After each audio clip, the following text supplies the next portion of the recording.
Hey, velkommen til. Så blev det søndag igen, og jeg hedder stadigvæk Søren, og velkommen til endnu en Sørens Sunday Session. Jeg tænker, at vi skal prøve lige at dykke ned i det her med, hvordan man mic'er et 412'er kabinet op. Fordi det er jo, der er jo 1000 måder at gøre det på, og der er jo alle mulige, hvad fanden skal jeg sige, legendariske røverhistorier og sådan legends omkring, hvordan man skal gøre. Men altså, jeg har tænkt at lave, vi laver 4 bud i dag. Der sidder 4 12-tommer speakers i det her cap. De siger jo ikke 100% ens, men vi formoder, at det er 4 greenbacks, der sidder i lige præcis det her Marshall. Og det har jeg mic'et op på 4 forskellige måder. Og så tænker jeg, at det kunne være meget fedt for os alle sammen at lige finde ud af, hvad er forskellen? Fordi en ting er, at det lyder godt med det, lyder godt med det. Men hvad nu, hvis det rent faktisk viser sig, at man kan bruge forskellige metoder i sin produktion? Og det ved jeg nemlig fra Copper, fra D&D, da de lavede den sorte Help Yourselfish-plade. Der forklarede han mig, at de gjorde sådan her. De havde et cap, de mic'ede op på 4 forskellige måder, og så valgte de mikrofoner, der passede til det riff, eller det track, eller den rolle. Og det er sgu ret smart. Så det gør vi i dag helt i dybden med How to mic up a 4x12 cabinet.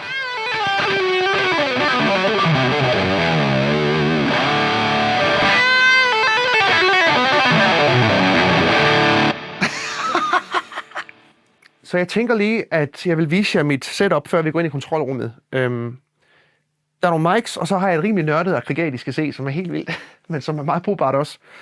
Jeg har lavet 4 setup, og det første setup, det kalder vi det helt standard live lydmand smider en mikrofon på din højttaler. Det vil sige, meget tit er det den der flade, blå Sennheiser, som vist nok hedder 906, eller også hedder den en 609, det kan jeg ikke huske. Den er der rigtig mange lydfolk, der vælger, for den er praktisk, og den er flad, og den kan man lige sætte på. Hvordan lyder den? Nummer 2. En stormembran, fedt U47 Neumann, lige i center af en 12-tommer. Hvordan lyder det? Nummer 3. Det jeg kalder The Slash Way, og det ved jeg by fact, fordi at jeg var forbi i Los Angeles for 8 år siden. Slash var ved at lave et album. Og jeg skulle så heldig, at jeg kender Brent Fitz og Miles Kennedy. Name dropping! Dejlige mennesker inviterede mig ned, og så fik jeg lov at se, hvordan de arbejdede der. Det var ret vildt for mig. Og Slash havde simpelthen de 2 mics der på hans cap. Så det kalder jeg The Slash Way. De sidder ligesom på hver sin side af center af speakeren, så de står ikke lige i kernen, men de er lige på hver side. Så kan vi høre, hvordan det lyder. Og så til sidst selvfølgelig en 57'er med en Royer. Med en Ribbon. Det her det er ikke en Royer, bare til jer, der er interesseret. Det er noget, som hedder en TSM, som sikkert er en Royer-klon, men jeg er pisselig glad. De lyder rigtig, rigtig godt. Og det der setup med en Ribbon og en 57'er, det er ligesom blevet, jeg ved sgu ikke, om det er mig, der har opdaget det for sent, men det er bare det, alle snakker om lige nu. Og der var det bare, jeg tænkte, okay, Royer laver sådan et lille aggregat, der kan holde begge mics. Det giver mig jo lige pludselig en helt fantastisk fordel, fordi noget, der hedder Dynamount, nogle tosser, der har lavet et remotable stativ, gør, at jeg kan flytte de 2 mikrofoner, mens jeg spiller. Det vil sige, at jeg kan virkelig få placeret den kombination præcis, hvor jeg vil. Fordi det er også noget, jeg synes, I skal prøve med at høre på den anden side af ruden, at det har sindssygt meget at sige, hvor placerer man sådan en mikrofon. Det ændrer lydbilledet fuldstændig. Så en ting er, at den er rimelig lirret, og en anden ting er, at den er rigtig praktisk. Men prøv at se der. Det er en lille app, som kan se det stativ der. Og der er jo et billede af en speaker, og så er der sådan en pil der. Så hvis jeg nu gør sådan her, ikke, og siger, jeg vil gerne prøve at flytte de der mics derud, så prøv lige at se, hvad der sker. Oh my god! Hvis ikke det er sejt, så ved jeg ikke, hvad det er. Prøv lige at se! Det har jeg rimelig vildt over. Men vi starter det selvfølgelig i center, ikke? Og bare så I kan høre, hvordan det lyder. For det kan være præcis, man kan også vinkle det. Prøv at sige. Nej. Men det er så smukt. Det er sådan noget, som man køber, når man er så dum som mig. Så skal man have det der. Så det er setup'et. Sennheiser 906, Neumann, fedt U47, Sennheiser 421 med en 57'er, The Slash Way, og til sidst en 57'er og en Ribbon i en Dynamount, hvor vi kan flytte på positionerne. Lad os gå ind i kontrolrummet og høre, hvordan det lyder med den her. Alright, så er vi tilbage her i kontrolrummet. Inde i boksen, der står mit 412 med 6 mikrofoner på, grupperet i 4 sektioner. Og jeg synes bare, vi går dem igennem en af gangen, for ligesom at danne os et godt billede af, hvordan det lyder. Og jeg synes, vi skal starte med den helt lille blå 906, som du kan købe på 2 mand for 1.200 kroner, som rigtig mange lydfolk, de tager den, fordi det er på en eller anden måde en go-to mic. Den er flad, og den er nem at sætte op, og you know. Hvordan lyder den? Straight igennem, ingen EQ på kanal 1. Lad os høre.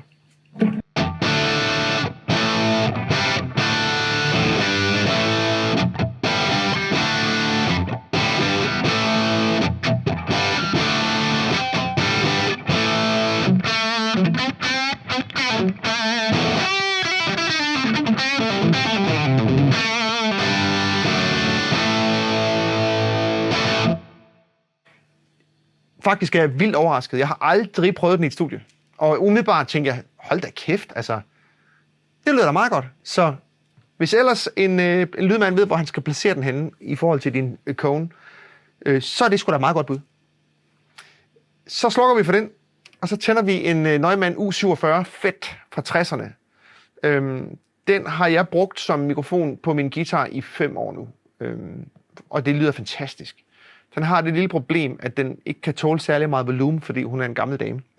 Så hvis jeg spiller rigtig højt på for eksempel min JSM 45, som skal op og bløde lidt, så knækker membranen, så flapper den.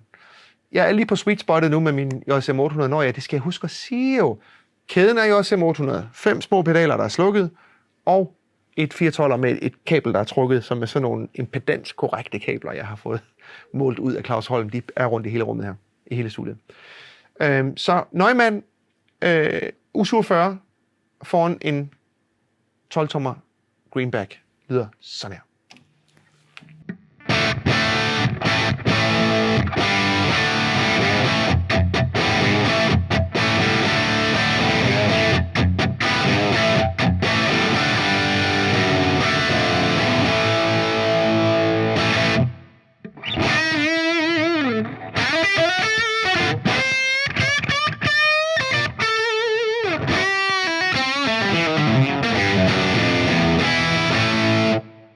Der kommer noget helt højt top, man ikke rigtig kan bruge. Kan I høre det?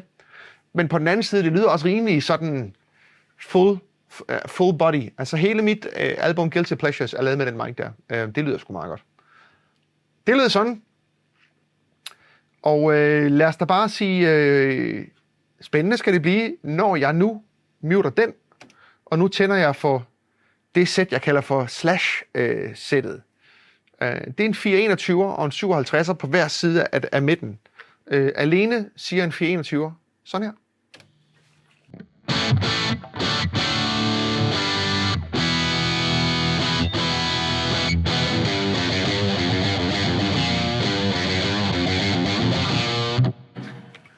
Og alene siger 57 sådan her.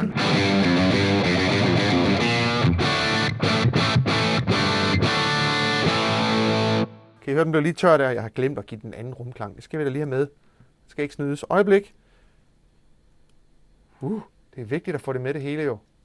Nå, det kan man ikke. Fuck it. Det hele tanken med de to der, det er jo, de skal høres på samme tid. For det var det Slash han gjorde. Det lyder sådan her.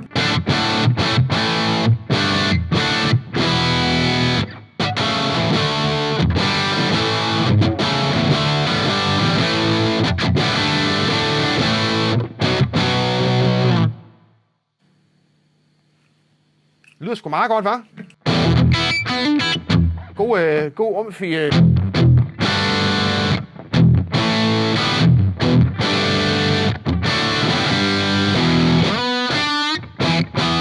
synes faktisk godt, man kan kende den der lidt hissige top i hans lyd, ikke? Altså, nu har jeg ikke lige noget slash, nogle slash chops, men altså den der... Jeg synes godt, man kan kende det lidt, faktisk. Nå, spændende. Og så til sidst, så går vi over på det, som jeg har kørt med i sidste tid, og som jeg på en eller anden måde kan mærke, at det er Det er der, vi er lige nu. Det er den der 57'er og en ribbon, hvor alene siger 57'eren sådan her. Den er godt langt ude i siden lige nu, og ribbon siger sådan her. Og dem til sammen, det gør sådan her.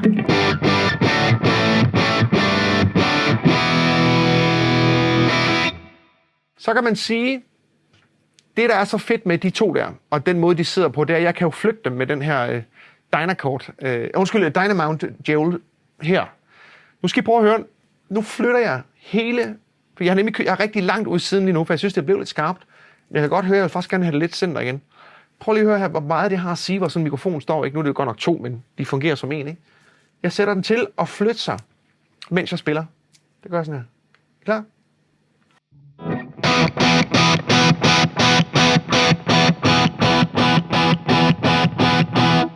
Det var fra den ene side til den anden. Ikke? Nu beder jeg den om at stoppe ind i midten her. Og hør, hvor skarpt det bliver. Ikke?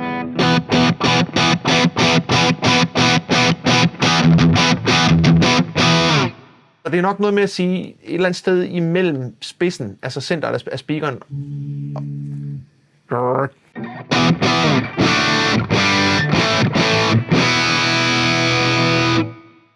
Og det, der er så skidesvært med det her, det er, hvad lyder bedst? Det kan man jo ikke sige, fordi der er jo rigtig, rigtig meget, der var godt henne ved den der Neumann, der bare lød helt vildt, ikke? Men hvordan cutter det igennem mixet, når nu der er trommer og bækner og sanger, der råber og skriger og sådan noget. Så derfor så er det skidesvært at sige, hvad der lyder bedst.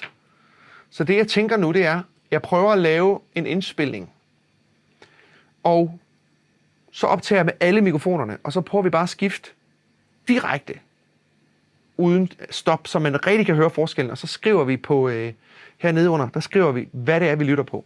Jeg tracker alle mikrofoner nu, og så looper vi dem, så vi kan høre en af gangen af de 4 setups, jeg havde. Det skal blive rigtig spændende. Så skal vi tænde for det hele. Det lyder sådan her.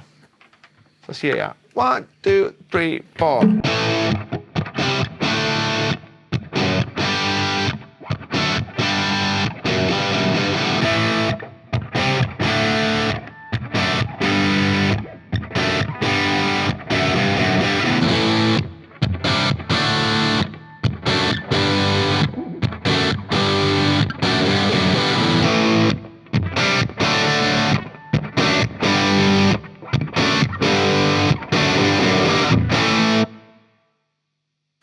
Det skal blive spændende.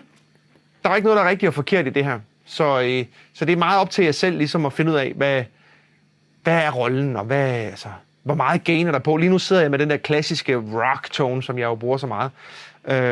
Men det vil jo være noget helt andet med, hvis det er en clean lyd, så er det jo måske, så kan man måske hurtigere bare vælge, jamen den kommer godt igennem, fint, så tager den. Det er sådan, jeg treater et 412'er. Skal vi bare lige, fordi altså hele det her med, jeg bliver jo ved med at vende tilbage til Marshall og 412'er, men det er jo fordi, det er min verden, og det er altså mine søndagsprogrammer, det her, så jeg gør, hvad fuck jeg vil. Men jeg kan alligevel fornemme hele det her combo-univers. Altså, der er rigtig mange, der spiller på combo, og jeg gør det rigtig meget selv også. Marshall, sjovt nok. Men hvordan micer man en combo op, så den lyder så godt som muligt? Der har jeg nemlig også et lille trick, jeg lige vil vise jer. Det er noget, jeg har lært af den gode lydmand, der hedder Nakke. Han hedder vist nok Henrik i virkeligheden, men han går under navnet Nakke, fordi han lavede lyd for Sharing Patrol.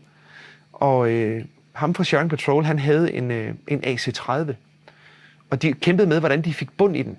Og der viste Nakke mig et helt fantastisk trick. Det skal I have her lige et øjeblik. Så, nu har vi lånt Mika Vandborgs AC30. Han ved det ikke. Så jeg håber, det er okay med ham. Det, der er med sådan noget AC30 noget, det er jo, altså den lægger sig jo lige der i lydbilledet, hvor guitar jo har det godt. Jeg er ikke selv AC30-menneske, for jeg kan ikke lide dens måde at respondere på. Og det er fred være med det, fordi alle andre kan få det til at lyde fantastisk. Jeg skal bare ikke have en voks. Jeg har en lille voks top derinde, der er rigtig fed. Til clean synes jeg, det er et vidunderligt instrument, apparat, piece of gear. Virkelig god, men til sådan en drive-forvrænger, det er sgu ikke lige mig. Men lad nu det ligge. Jeg vil bare lige vise jer det her trick, at her foran, godt placeret, får du den der brighte, hurtige vokslyd, der er så velkendt. Men det her, det er jo en combo. Det vil sige, at den er åben bag til, så al bunden, den ryger bagud. Og den skal man ikke nødvendigvis altid bruge til noget, den bund der. Men hvis man nu vil prøve at få sådan en voks her til at opføre sig som en fuldblods Marshall, eller det kan den jo ikke, men altså, den kan gøre noget, der minder om det. Det skal jeg bare lige vise jer.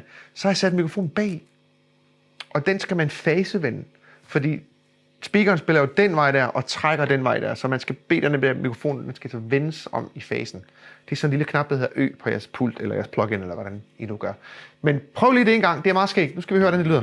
Nu skal vi teste. Mic'en sidder bagpå, lige imellem de 2 12-tommer, og mic'en foran sidder bare der, hvor man vil placere en mic, sådan standard foran. Så jeg spiller et lille riff, og den første runde, der hører I kun den forreste mikrofon.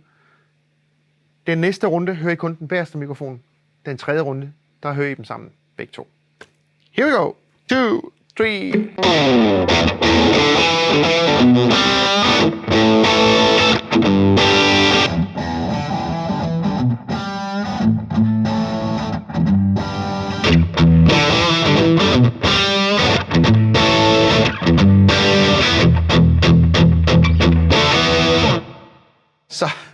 Så I kan godt høre, der er jo en masse bund der, man kan hente, hvis man vil have nogle muskler i en voks.